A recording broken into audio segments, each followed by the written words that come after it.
9. Un continente desaparecido. Al día siguiente, 19 de febrero, por la mañana, vi entrar al canadiense en mi camarote. Esperaba yo su visita. Estaba visiblemente disgustado. Y bien, señor, me dijo bien, Ned. El azar se puso ayer contra nosotros, sí. Este condenado capitán tuvo que detenerse precisamente a la hora en que íbamos a fugarnos, sí, Ned.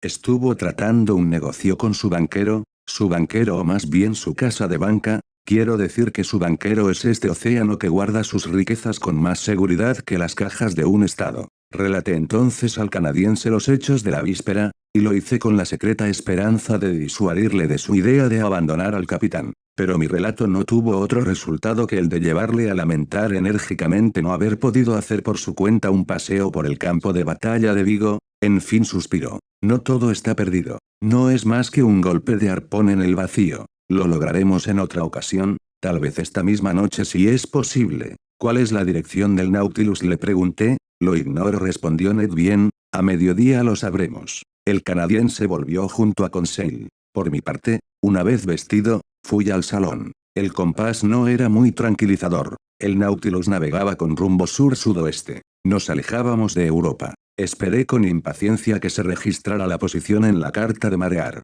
Hacia las 11:30 se vaciaron los depósitos y nuestro aparato emergió a la superficie. Me lancé hacia la plataforma, en la que me había precedido Ned Land. Ninguna tierra a la vista. Nada más que el mar inmenso. Algunas velas en el horizonte, de los barcos que van a buscar hasta el cabo San Roque, los vientos favorables para doblar el cabo de Buena Esperanza. El cielo estaba cubierto, y se anunciaba un ventarrón. Rabioso, Ned Land trataba de horadar con su mirada el horizonte brumoso, en la esperanza de que tras la niebla se extendiera la tierra deseada. A mediodía, el sol se asomó un instante. El segundo de a bordo aprovechó el claro para tomar la altitud. El oleaje nos obligó a descender, y se cerró la escotilla. Una hora después, al consultar el mapa vi que la posición del Nautilus se hallaba indicada en el 16º-17 de longitud y 33º-22 de latitud, a 150 leguas de la costa más cercana. Inútil era pensar en la fuga. Y puede imaginarse la cólera del canadiense cuando le notifiqué nuestra situación. En cuanto a mí, no me sentí muy desconsolado, sino, antes bien, aliviado del peso que me oprimía. Así pude reanudar, con una calma relativa, mi trabajo habitual. Por la noche, hacia las 11, recibí la inesperada visita del capitán Nemo, quien me preguntó muy atentamente si me sentía fatigado por la velada de la noche anterior, a lo que le respondí negativamente. Si es así, señor Aronnax, voy a proponerle una curiosa excursión. Le escucho, capitán. Hasta ahora no ha visitado usted los fondos submarinos más que de día y bajo la claridad del sol. ¿Le gustaría verlos en una noche oscura? Naturalmente, capitán. El paseo será duro, se lo advierto. Habrá que caminar durante largo tiempo y escalar una montaña. Los caminos no están en muy buen estado. ¿Lo que me dice, capitán? Redobla mi curiosidad. Estoy dispuesto a seguirle. Venga entonces conmigo a ponerse la escafandra. Llegado al vestuario, vi que ni mis compañeros ni ningún hombre de la tripulación debía seguirnos en esa excursión. El capitán Nemo no me había propuesto llevar con nosotros a Ned y a Conseil. En algunos instantes nos hallamos equipados, con los depósitos de aire a nuestras espaldas, pero sin lámparas eléctricas. Se lo hice observar al capitán, pero este respondió, no serían inútiles. Creí haber oído mal, pero no pude insistir pues la cabeza del capitán había desaparecido ya en su envoltura metálica. Acabé de vestirme, y noté que me ponían en la mano un bastón con la punta de hierro. Algunos minutos después, tras la maniobra habitual, tocábamos pie en el fondo del Atlántico, a una profundidad de 300 metros. Era casi medianoche. Las aguas estaban profundamente oscuras, pero el capitán Nemo me mostró a lo lejos un punto rojizo, una especie de resplandor que brillaba a unas 2 millas del Nautilus. Lo que pudiera ser aquel fuego, así como las materias que lo alimentaban y la razón de que se revivificara en la masa líquida, era algo que escapaba por completo a mi comprensión.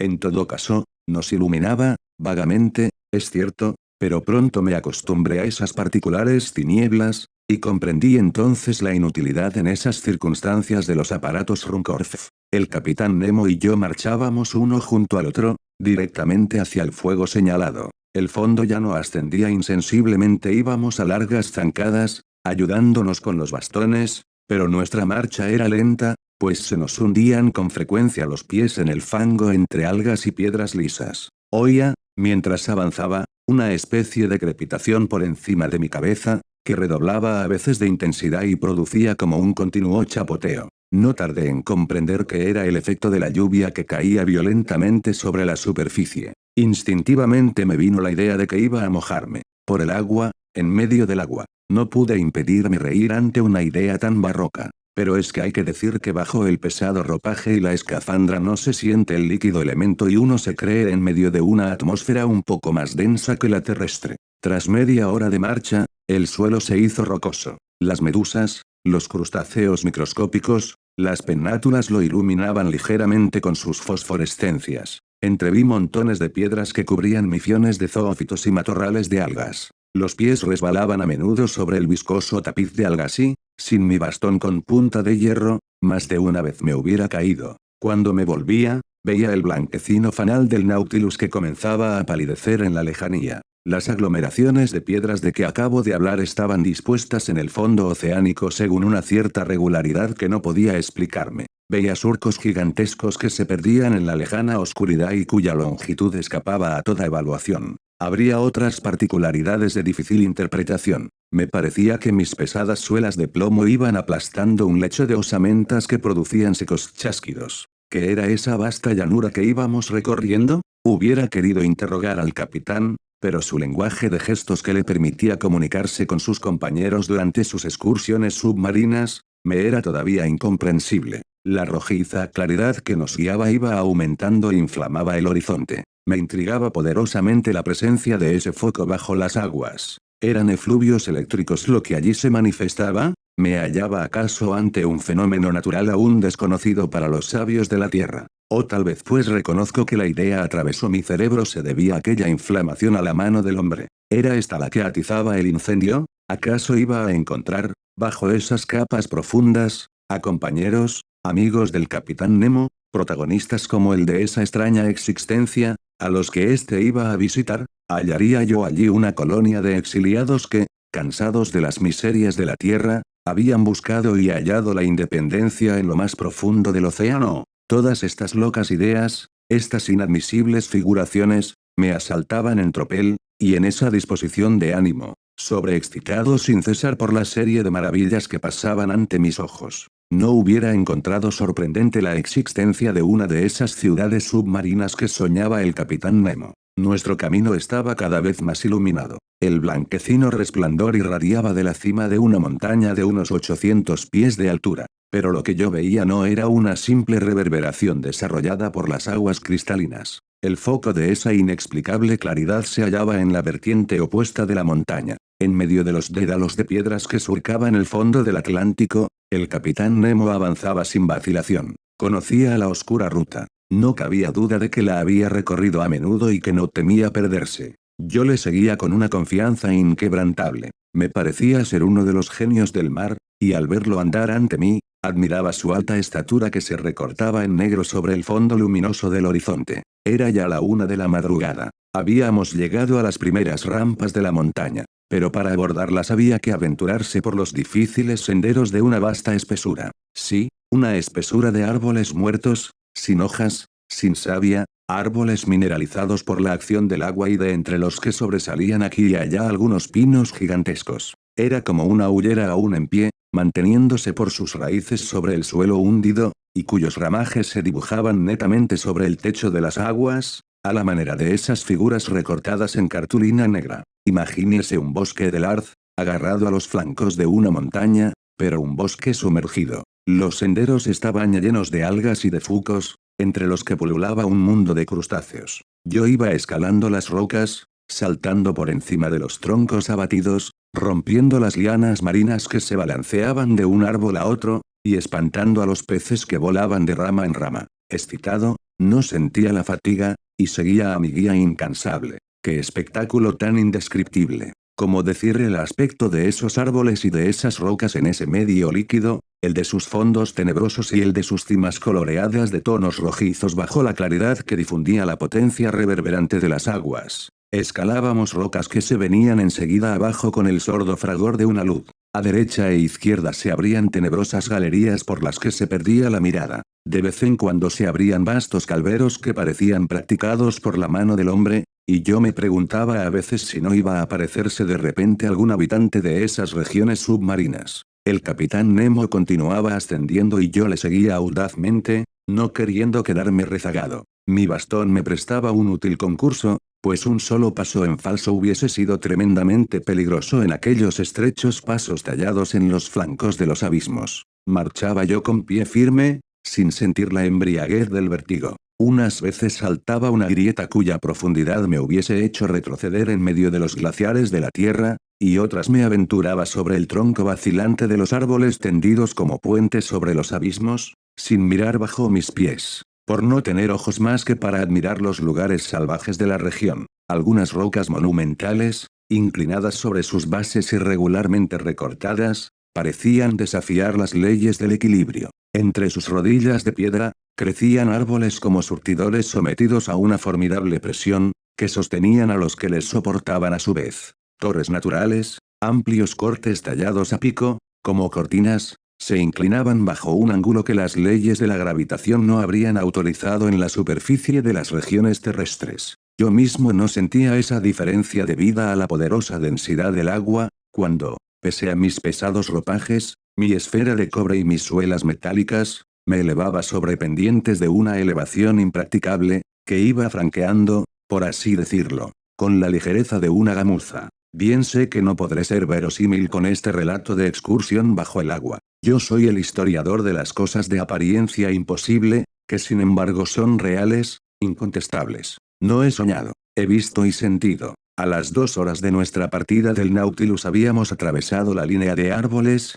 y ya, a 100 pies por encima de nuestras cabezas, se erguía el pico de la montaña cuya proyección trazaba su sombra sobre la brillante irradiación de la vertiente opuesta. Algunos arbustos petrificados corrían aquí y allá en ondulantes zigzags. Los peces se levantaban en masa bajo nuestros pasos como pájaros sorprendidos en las altas hierbas. La masa rocosa estaba torturada por impenetrables anfractuosidades, profundas grutas, insondables agujeros en cuyos fondos oía yo removerse cosas formidables. La sangre me asaltaba a torrentes el corazón cuando veía una antena enorme cerrarme la ruta o cuando alguna pinza espantosa se cerraba ruidosamente en la sombra de las cavidades. Millares de puntos luminosos acribillaban las tinieblas. Eran los ojos de crustáceos gigantescos, agazapados en sus guaridas, de enormes bogavantes erguidos como alabarderos haciendo resonar sus patas con un estrépito de chatarra, titánicos cangrejos apuntados como cañones sobre sus cureñas, y pulpos espantosos entrelazando sus tentáculos como un matorral vivo de serpientes. ¿Qué mundo exorbitante era ese que yo no conocía aún? ¿A qué orden pertenecían esos articulados a los que las rocas daban un segundo caparazón? ¿Dónde había hallado la naturaleza el secreto de su existencia vegetativa, y desde cuántos siglos venían viviendo así en las últimas capas del océano? Pero no podía yo detenerme. Familiarizado con esos terribles animales, el capitán Nemo no paraba su atención en ellos. Habíamos llegado a una primera meseta, en la que me esperaban otras sorpresas. La de unas ruinas pintorescas que traicionaban la mano del hombre y no la del creador. Eran vastas aglomeraciones de piedras entre las que se distinguían vagas formas de castillos, de templos revestidos de un mundo de zoófitos en flor y a los que en vez de hiedra las algas y los fucos revestían de un espeso manto vegetal. ¿Pero qué era esta porción del mundo sumergida por los cataclismos? ¿Quién había dispuesto esas rocas y esas piedras como dólmenes de los tiempos antehistóricos? ¿Dónde estaba? ¿A dónde me había llevado la fantasía del capitán Nemo? Hubiera querido interrogarle. No pudiendo hacerlo, le detuve, agarrándole del brazo. Pero él, moviendo la cabeza, y mostrándome la última cima de la montaña, pareció decirme, ven, sigue, continúa. Le seguí, tomando nuevo impulso, y en algunos minutos acabé de escalar el pico que dominaba en una decena de metros toda esa masa rocosa. Miré la pendiente que acabábamos de escalar. Por esa parte, la montaña no se elevaba más que de 700 a 800 pies por encima de la llanura, pero por la vertiente opuesta dominaba desde una altura doble el fondo de esa porción del Atlántico. Mi mirada se extendía a lo lejos y abarcaba un vasto espacio iluminado por una violenta fulguración. En efecto, era un volcán aquella montaña. A 50 pies por debajo del pico, en medio de una lluvia de piedras y de escorias, Un ancho cráter vomitaba torrentes de lava que se dispersaban en cascada de fuego en el seno de la masa líquida. Así situado, el volcán, como una inmensa antorcha, iluminaba la llanura inferior hasta los últimos límites del horizonte. He dicho que el cráter submarino escupía lavas, no llamas. Las llamas necesitan del oxígeno del aire y no podrían producirse bajo el agua, pero los torrentes de lava incandescentes pueden llegar al rojo blanco, luchar victoriosamente contra el elemento líquido y vaporizarse a su contacto. Rápidas corrientes arrastraban a los gases en difusión y los torrentes de lava corrían hasta la base de la montaña como las deyecciones del Vesubio sobre otra torre del Greco. Allí, bajo mis ojos, abismada y en ruinas, aparecía una ciudad destruida, con sus tejados derruidos, sus templos abatidos, sus arcos dislocados, sus columnas yacentes en tierra. En esas ruinas se adivinaban aún las sólidas proporciones de una especie de arquitectura toscana. Más lejos, se veían los restos de un gigantesco acueducto, en otro lugar, la achatada elevación de una acrópolis, con las formas flotantes de un Partenón, allá, los vestigios de un malecón que en otro tiempo debió abrigar en el puerto situado a orillas de un océano desaparecido los barcos mercantes y los trirremes de guerra, más allá, largos alineamientos de murallas derruidas, anchas calles desiertas, toda una Pompeya hundida bajo las aguas, que el capitán Nemo resucitaba a mi mirada. ¿Dónde estaba? ¿Dónde estaba? Quería saberlo a toda costa, quería hablar, quería arrancarme la esfera de cobre que aprisionaba mi cabeza. Pero el capitán Nemo vino hacia mí y me contuvo con un gesto. Luego, recogiendo un trozo de piedra pizarrosa, se dirigió a una roca de basalto negro y en ella trazó esta única palabra, Atlántida, que relámpago atravesó mi mente. La Atlántida. La antigua Merópide de Teopompo, la Atlántida de Platón, ese continente negado por Orígenes, Porfirio, Jámblico, Deambille, Maltebrun, Humboldt, para quienes su desaparición era un relato legendario, y admitido por Posidonio, Plinio, Ammien Marcellin, Tertuliano, Engel, Serer, Tournefort, Buffon y de Abezac, lo tenía yo ante mis ojos, con el irrecusable testimonio de la catástrofe. Esa era, pues, la desaparecida región que existía fuera de Europa, del Asia, de Libia, más allá de las columnas de Hércules. Allí era donde vivía ese pueblo poderoso de los atlantes contra el que la antigua Grecia libró sus primeras guerras. Fue el mismo Platón el historiador que consignó en sus escritos las hazañas de aquellos tiempos heroicos. Su diálogo de Timeo y Critias fue, por así decirlo, trazado bajo la inspiración de Solón, poeta y legislador. Un día, Solón tuvo una conversación con algunos sabios ancianos de Sais, ciudad cuya antigüedad se remontaba a más de 800 años, como lo testimoniaban sus anales grabados sobre los muros sagrados de sus templos. Uno de aquellos ancianos contó la historia de otra ciudad con miles de años de antigüedad. Esa primera ciudad ateniense, de 900 siglos de edad, había sido invadida y destruida en parte por los atlantes, pueblo que, decía él, ocupaba un continente más grande que África y Asia juntas, con una superficie comprendida entre los 12 y 40 grados de latitud norte. Su dominio se extendía hasta Egipto, y quisieron imponérselo también a Grecia, pero debieron retirarse ante la indomable resistencia de los helenos. Pasaron los siglos, hasta que se produjo un cataclismo acompañado de inundaciones y de temblores de tierra. Un día y una noche bastaron para la aniquilación de esa Atlántida, cuyas más altas cimas, Madeira, las Azores, las Canarias y las islas del Cabo Verde emergen aún. Tales eran los recuerdos históricos que la inscripción del capitán Nemo había despertado en mí. Así, pues, conducido por el más extraño destino, estaba yo pisando una de las montañas de aquel continente. Mi mano tocaba ruinas 1000 veces seculares y contemporáneas de las épocas geológicas. Mis pasos se inscribían sobre los que habían dado los contemporáneos del primer hombre. Mis pesadas suelas aplastaban los esqueletos de los animales de los tiempos fabulosos, a los que esos árboles, ahora mineralizados, cubrían con su sombra. Ah, cómo sentí que me faltara el tiempo para descender, como hubiera querido, las pendientes abruptas de la montaña y recorrer completamente ese continente inmenso que, sin duda, debió unir África y América, y visitar sus ciudades antediluvianas. Allí se extendían tal vez Magimos, la guerrera, y Eusebes, la piadosa, cuyos gigantescos habitantes vivían siglos enteros y a los que no faltaban las fuerzas para amontonar esos bloques que resistían aún a la acción de las aguas. Tal vez, un día, un fenómeno eruptivo devuelva a la superficie de las olas esas ruinas sumergidas. Numerosos volcanes han sido señalados en esa zona del océano, y son muchos los navíos que han sentido extraordinarias sacudidas al pasar sobre esos fondos atormentados.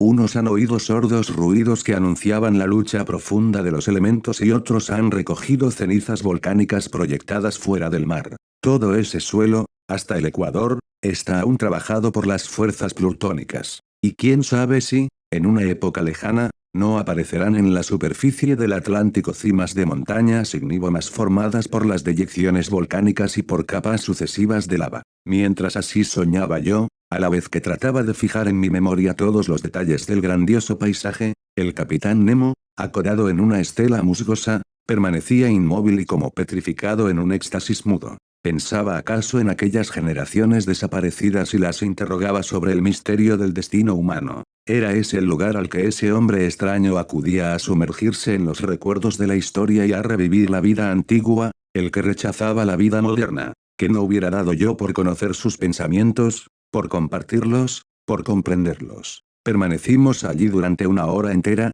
contemplando la vasta llanura bajo el resplandor de la lava que cobraba a veces una sorprendente intensidad. Las ebulliciones interiores comunicaban rápidos estremecimientos a la corteza de la montaña. Profundos ruidos, netamente transmitidos por el medio líquido, se repercutían con una majestuosa amplitud. Por un instante, apareció la luna a través de la masa de las aguas y lanzó algunos pálidos rayos sobre el continente sumergido. No fue más que un breve resplandor, pero de un efecto maravilloso, indescriptible. El capitán se incorporó, dirigió una última mirada a la inmensa llanura, y luego me hizo un gesto con la mano invitándome a seguirle. Descendimos rápidamente la montaña. Una vez pasado el bosque mineral, vi el fanal del Nautilus que brillaba como una estrella. El capitán se dirigió en línea recta hacia él, y cuando las primeras luces del alba blanqueaban la superficie del océano nos hallábamos ya de regreso a bordo.